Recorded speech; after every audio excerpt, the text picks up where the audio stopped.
Welcome to the Broken Minds podcast, where we talk about mental illness to true crime. Today, we're going to be talking about Caleb Lawrence McGilvery, known as Kai, but later nicknamed the hatchet-wielding hitchhiker.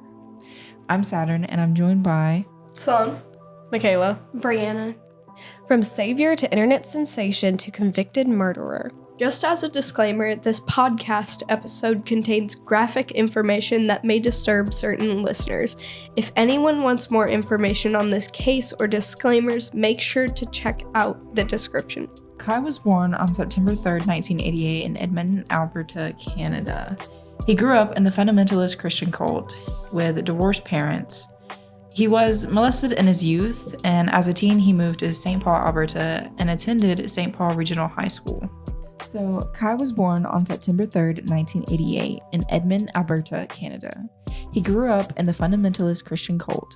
Okay. So, we just watched the interview, and these are our thoughts. I mean... I feel like he was very... He has no remorse. Yeah, like, he's very distracted from what actually happened. Makes me feel like he's done it before. Yeah, the reference back to the orchard. Yeah, where he beat a man senseless and was very... It was way too over the top. Question. Did he say anything about, like, what he beat the man in the orchard for?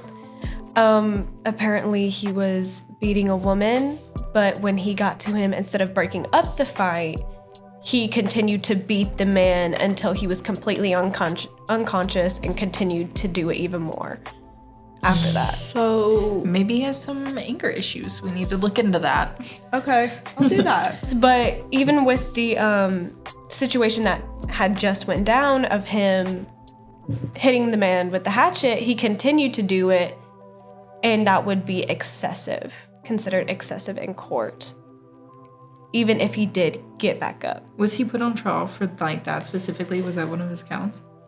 When he was put on court, he was witness. So he gave his story, but people in the jury thought it was still excessive, but he was never charged because he wasn't on trial. The dude that he hit with the hatchet was on trial. So you can't get charged if you're not the person on trial. Okay, so, it says here, not really understanding what was going on, the medical field wondered if he had ADHD and something like that. But in the end, there was no diagnosis for anything. So he could potentially have all of these substantial issues, but never gotten help for them.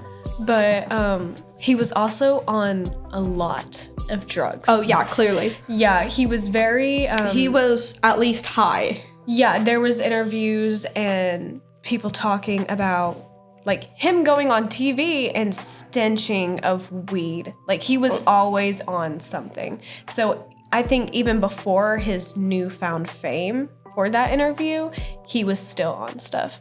Probably. Most likely. Okay, so I just want to let y'all know that we are not going to be presenting the interview. You're not going to be listening to it, but we can link it in the description for you to listen to. So y'all can take a look at that, and most of this is like our thoughts and how things connect back to it, so don't look too far into it. Anyway. And we might miss a thing or two just because... You know, there's so much information. There's an extensive amount of information on this case. Half of it is from him, but the way he talks is there is no way you can get actual information from this man. But the sentences half the time are jumbled up, and he doesn't really know what he's talking about, and he kind of just goes with it. Yeah. Y'all were talking earlier about how how he had no remorse, and so I looked it up to see if he had any mental illnesses, like if he was diagnosed with anything, and all it says is that like his father announced that he struggled with behavioral struggles his whole life and was institutionalized for a while, And So he definitely has mental issues. We know Yeah. that. So that could go back to what y'all were saying about how like he had anger issues and how he had no remorse. I feel like there was something messed up in his brain. Right. That's what Maybe, I'm thinking. like- okay, I'm thinking, okay. My personal thought on this is whenever he referenced back to his family and not having anything, Oh, yeah. hey, childhood trauma. I get it, man. Yeah. Yeah. He had sometimes it's like nothing, that. so he wanted to make sure that somebody wasn't getting taken away from their family. So that's an what I But feel in like a way, is- he also took somebody else from their family because he Yeah. thought he was doing the right thing. Yeah, I think what he did not say in the interview, I think was half truth. Yeah. I think where the orchard was where he lived. He saw this man beating this woman, and he extensively He didn't know how to control himself. non-remorseful beat this man to almost the brink of death, if not death, and ran away. And that's what I feel like, and that's why he's homeless in California. And he was running. Yeah, I think he was running. So I think he realized his actions. I so think I don't think he definitely knows what he did, and he knows what he did was wrong. To an extent, but he doesn't. Ooh, okay. So I really want to. I want to talk about like him getting arrested, but I don't Okay. want to read all of this. Okay. So I'm just gonna do some of it. Okay. So Kai was arrested on murder charges on May 16, 2013 for the death of New Jersey attorney Joseph Galfy. He says some pretty messed up stuff in this. When I first read this got me heated. Because the police say that it was consensual and that there was malicious intent. The police said that the sexual encounter and the murder was premeditated.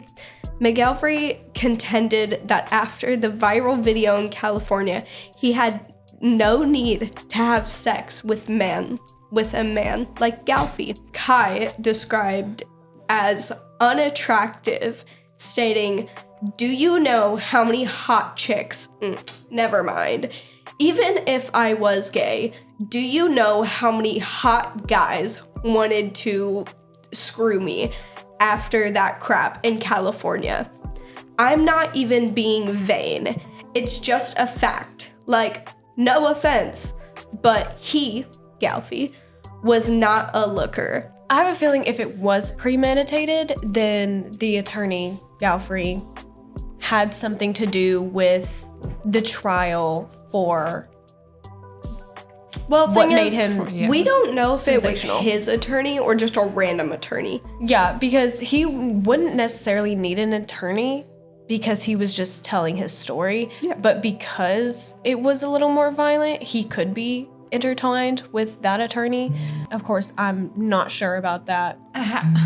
How do you know if it was premeditated or not? Like, How there are you wasn't a gonna say- distinct plan. Okay, but- especially considering what He the says, attorney did to Kai. Like, yeah, Yeah. he offered him a place to stay to, like drug and bleep him.